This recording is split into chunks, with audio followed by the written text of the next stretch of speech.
Tudo bom? Então vamos lá, dentro da linha de raciocínio da nossa disciplina, que nós iniciamos hoje, a disciplina da Cristologia Bíblica. Nós paramos no terceiro tópico aí na nossa aula, que nós estávamos falando sobre a humanidade de Jesus. Nós falamos, que Cristo humanizou-se para aniquilar o que tinha o império da morte, que era o diabo. Aí nós fizemos todos aqueles debates lá interessantes na nossa aula, ok? E agora eu quero falar sobre o corpo de Cristo. Corpo de Cristo. Por ele ser um Deus, e dentro da teontologia que nós estudamos semana passada, fechamos semana passada, nós dissemos que na teontologia fala que Deus, a Bíblia diz que Deus é Espírito. Então agora, esse Deus todo-poderoso, esse Deus criador de todo o universo, ele se encarna nesse mesmo corpo de um homem, gerado por uma jovem virgem, e aí ele passa por todo o processo. Mas aí, Jesus é Deus, ele é homem, e como Deus, mas ele tinha um corpo físico como eu e você. Ao se fazer homem, Jesus tornou-se tríplice, constituído de corpo, alma e espírito, que não é o Espírito Santo de Deus, mas sim o espírito humano, como eu e você somos tripartidos, corpo, alma e espírito. Então Jesus também tinha essa humanidade também, igual a nós. Ok? Quanto ao seu corpo,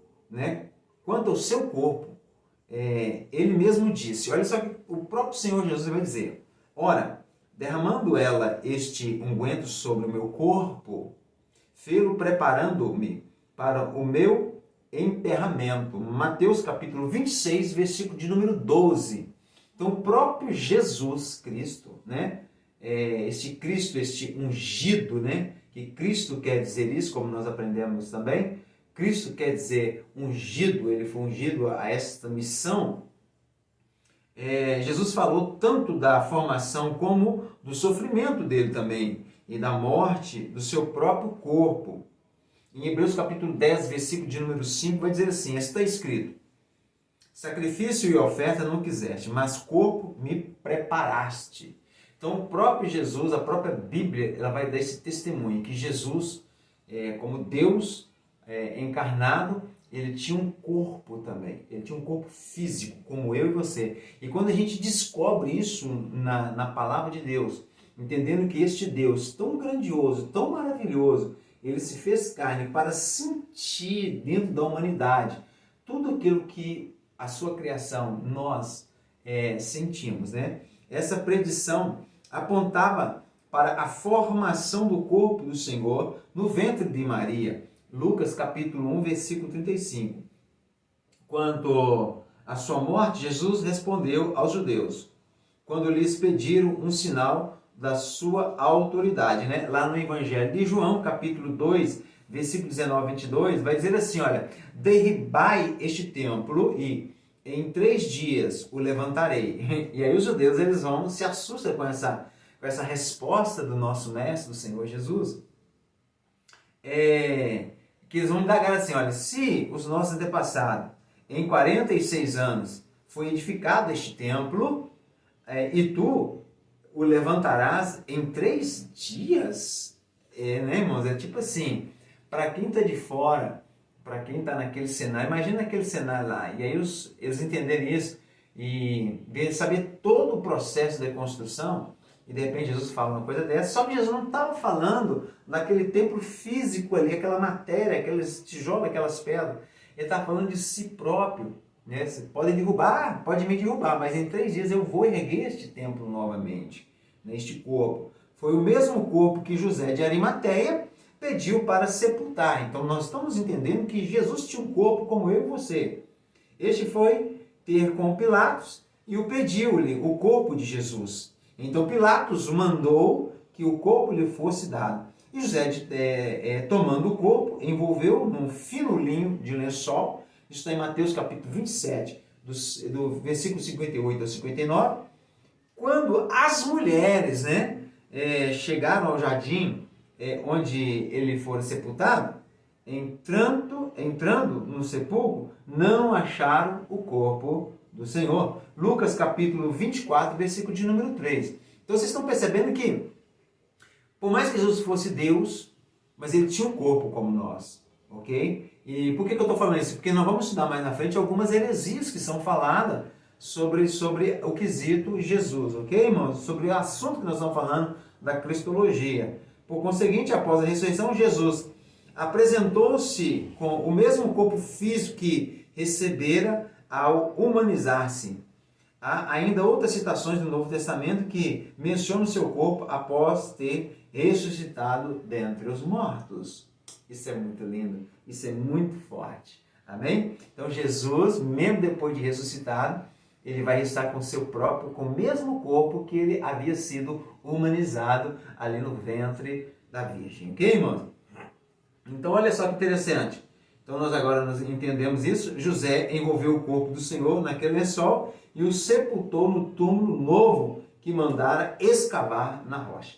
Ok? Então é isso. Então Jesus tinha um corpo. Se alguém te perguntar para você e indagar, você tem bases bíblicas para mostrar que, biblicamente, Jesus Cristo, como Deus, ele tinha um corpo físico como eu e você. Agora, saindo desse âmbito do corpo, ele tinha um corpo físico, ok? E agora, se ele é tripartido como eu e você, então ele tinha uma alma também, ok? Jesus tinha uma alma, ok? O trabalho da sua alma, ele verá e ficará satisfeito. Isaías capítulo 53, versículo 11 ao 12. Neste texto nós vamos vemos que não somente o corpo de Cristo, mas a sua alma também e toda a extensão do seu ser foram entregues pelos pecados da humanidade. Tá bom, queridos? Então ele tinha um corpo também. Durante a sua vida terrena, o Senhor Jesus tinha uma alma. Ele tinha uma alma, irmãos. Olha que interessante. Que é o centro. O que é a função da alma? É o centro das nossas emoções, das emoções humanas. Eu não vou entrar nos detalhes porque não vai dar tempo. Eu quero fazer vídeos bem curtos, ok? Para você ver. E depois eu falo no outro vídeo sobre essas funções. Ligando o seu corpo tanto à parte psíquica como à somática também. Por isso, ele sentiu pavor e angústia. Marcos capítulo 14, versículo 33, né? Marcos capítulo 14, olha só, Marcos 14, versículo 33. Vamos lá, vamos ler a palavra. E levou consigo a Pedro, Tiago e João e começou a sentir pavor e angustiar.